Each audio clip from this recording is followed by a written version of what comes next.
Hi friends. கோயம்புத்தூருக்கு அருகில் ஒரு ஊரில் ஒரு சிறுமி 10 வயது சிறுமி 4ஆம் வகுப்பு படித்து கொண்டிருந்த அந்த சிறுமி பாலியல் துன்புறுத்தலுக்கு உள்ளாகி ரொம்பவும் கொடூரமான முறையில் கொலை செய்யப்பட்டிருக்கிறாள். அது கேட்குறதுக்கு அப்படியே மனசு என்ன சொல்லுதுன்னே தெரிலங்க. ரொம்ப துயரமாக இருக்குது, ரொம்ப கோபமாக வருது, ரொம்ப உக்கிரமான கோபம் வருது. எனக்கு மட்டும் இல்லை, இதை பார்த்துட்ருக்கிற எல்லாருமே இந்த நியூஸை கேட்ட உடனே பொங்கி எழுறோம். எப்படி இது போன்ற ஒரு கொடூரமான கயவர்கள், மிருகத்தை விட கேவலமானவர்கள், மனசில் ஈவு, இரக்கம், மனிதாபிமானம், அடுத்தவர்கள் ஒரு சின்ன வழியாக துடிக்கிறப்ப கூட நம்ம ஓடி போய் உதவி செய்கிற அந்த மனிதம் எங்கே? இந்த கயவர்களுடைய கொடூரமான ஒரு கேவலமான ஒரு இழிபிறவிகளினுடைய அந்த கேரக்டர் எங்கேங்க? அதாவது ஒன்றும் சொல்கிறதுக்கே இல்லைங்க. ஏன் இந்த மாதிரி ரொம்ப அதிகமாக மோசமாக போயிட்டுருக்கு? வடநாட்டில் தான் இந்த மாதிரி இருந்துச்சு. ஆக்சுவலாக இப்போ தமிழ்நாட்டிலையும் நிறைய கேள்விப்படுறோம். எதனால் தெரியுமா? நீதி, அதாவது இதற்கான தண்டனை இருக்குது இல்லைங்களா? இந்த மாதிரி அதாவது மோசமான கொடூரமான குற்றங்களுக்கு உள்ள அந்த தண்டனை இருக்குது இல்லைங்களா?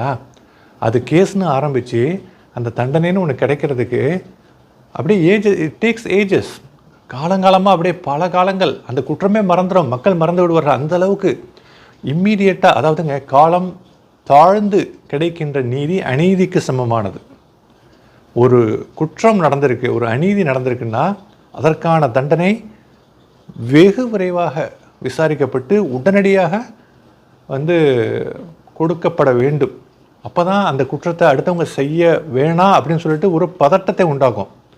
இந்த மாதிரி செய்கிறவங்கெல்லாம் உடனே மரண தண்டனைன்னு சொல்லிட்டு உடனே முடிச்சிடக்கூடாது. அந்த மரண தண்டனையிலே அணுவாக சித்திரவதை செய்கிற மரண தண்டனை இருக்கு இல்லைங்களா? அது யாருக்கும் நம்ம விரும்ப மாட்டோம். ஆனால் இந்த மாதிரி செய்கிறவங்களுக்கு கண்டிப்பாக அது தேவை, உடனே சாகக்கூடாது.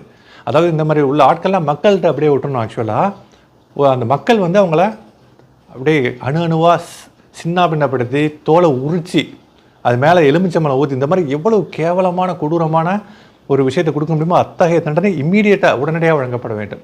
இந்த குற்றம் நிரூபிக்கப்பட்டு விசாரணை நடந்துகிட்ருக்கு. அலிகேஷன் கண்டிப்பாக இதுவாக தான் இருக்குன்னு ஓரளவுக்கு ஊர்ஜிதப்படுத்தப்பட்டு விட்டது. ஆனால் அதை இன்னும் அஃபிஷியலாக நம்ம விசாரணையில் கோர்ட் இன்னும் வேர்டிக்ட் கொடுக்கல. ஆனால் அது கொடுக்கறதுக்கான டைம் தான் எல்லாருக்கும் ரொம்ப எரிச்சலை உண்டாக்குது. ஒரு பக்கம் அந்த சிறுமியினுடைய பெற்றோர்கள் எவ்வளவு வேதனையாக இருக்குங்க. 10 வயது சிறுமிங்க எவ்வளவு கனவோடு இருந்திருப்பாள். நான் நல்லா படித்து பெரிய ஆளாகி என்னுடைய பெற்றோரை நல்லா வச்சுக்கணும், என் அம்மா அப்பாவை, என் ஊர், என் கம்யூனிட்டி, என்னுடைய மாநிலம், என்னுடைய நாட்டை நல்லா வச்சுக்கணும், பெரிய லெவலில் வரணும். எத்தனை கனவுகளோடு இருந்திருப்பாள் அந்த சிறுமி. சிதைச்சிட்டானோ இல்லைங்க. அதாவது ஒன்றுங்க, இந்த மிஸ்டர் விஜய் சிஎம் தமிழ்நாடு வந்ததுக்கு பிறகு நிறைய மாற்றங்களை, ரொம்ப ஒரு ரெவல்யூஷனரி திங்ஸ் டக்குன்னு எல்லாம் பண்ணுறாரு. ஒரே ஒரு விஷயம், எல்லா மக்களினுடைய, தமிழ்நாடு மக்களுடைய ஒரே ஒரு கோரிக்கை என்னென்னா, இந்த 2 கயவர்களுடைய பேர் அந்த ஃபோட்டோலாம் அடிபடுது. உண்மை குற்றம் இம்மீடியட், அதாவது இந்த விசாரணை நடந்து இம்மீடியட்டாக ஒரு வாரத்துக்குள்ளார, ஒரு சில நாட்களுக்குள்ள, ஒரு வாரத்துக்குள்ளார குற்ற அறிக்கை சமர்ப்பிக்கப்பட வேண்டும். தண்டனை இம்மீடியட்டாக வழங்கப்பட வேண்டும். அந்த தண்டனை அசாதாரணமான தண்டனையாக இருக்க வேண்டும்.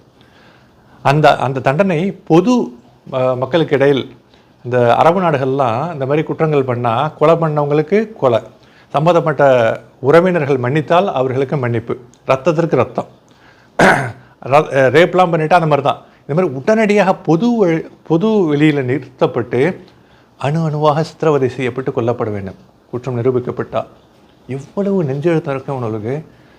மிருகங்கள் கூட இப்படி பண்ணாதுங்க. ஆக்சுவலாக எப்படி மனசு வருது? ஆக்சுவலாக என்ன அநியாயம்! இந்த அநியாயத்தை பார்த்துட்டு இந்த அநியாயத்துக்கு தண்டனை கிடைக்காம ரொம்ப டிலே பண்ணுறது மிகப்பெரிய அநியாயம். நிறைய நாள் நடந்துட்டுருக்கு. இந்தியாவினுடைய ஜுடிஷியரி சிஸ்டத்தில் மக்களுக்கு நம்பிக்கை போய் ரொம்ப நாளாவதற்கு முக்கிய காரணம் ரொம்ப டிலேடு ப்ராசஸ்ங்க. ரொம்ப டிலேடு ப்ராசஸ். எத்தனை செஷன்ஸ், எத்தனை வாய்தா, இதெல்லாம் ஒரு குயிக்காக முடிக்கணும். அதாவது ஓகேங்க, நார்மல் சிவில் கேஸஸ்க்கு ஓகே, கிரிமினல் கேஸஸ் இந்த மாதிரி சமூகத்தினுடைய புல்லுருவிகளாக சமூகத்திற்கு களை எடுக்க வேண்டிய இத்தகைய நாதாரிகள், கயவர்களுடைய இத்தகைய குற்றங்கள் எல்லாம் இம்மீடியட்டாக விசாரிக்கப்பட்டு உடனடியாக தண்டனை வழங்கப்பட வேண்டாமா? அதெல்லாம் ஒரு நல்ல ஒரு அற்புதமான அரசாக இருக்கக்கூடும். விஜய் அவர்களுக்கு, சிஎம் விஜய் அவர்களுக்கு ஒரு பொதுமக்கள், தமிழ்நாடு மக்கள் மட்டும் இல்லை, இந்திய மக்கள் எல்லார் சார்பாகவும் இந்தியா முழுவதும் இது வந்து முன்னெடுக்கப்பட வேண்டும். அட்லீஸ்ட் தமிழ்நாட்டிலேருந்து ஆரம்பிக்கணும் சாம்பிள் ரோல் மாடல். ஒரு வாரத்தில் குற்ற அறிக்கை, இம்மீடியட்டாக மரண தண்டனை. அந்த மரண தண்டனை அசாதாரணமாக இருக்க வேண்டும். பொது வெளியில் அணுவாக சித்திரவதை செய்யப்பட்டு அந்த குற்றவாளிகள் கொல்லப்பட வேண்டும் குற்றம் நிரூபிக்கப்பட்டால்.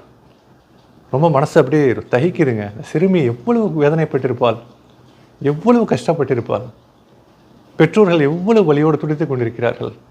நம்மளுக்கே இப்படி இருக்கேங்க, பெற்றவங்க எப்படிங்க?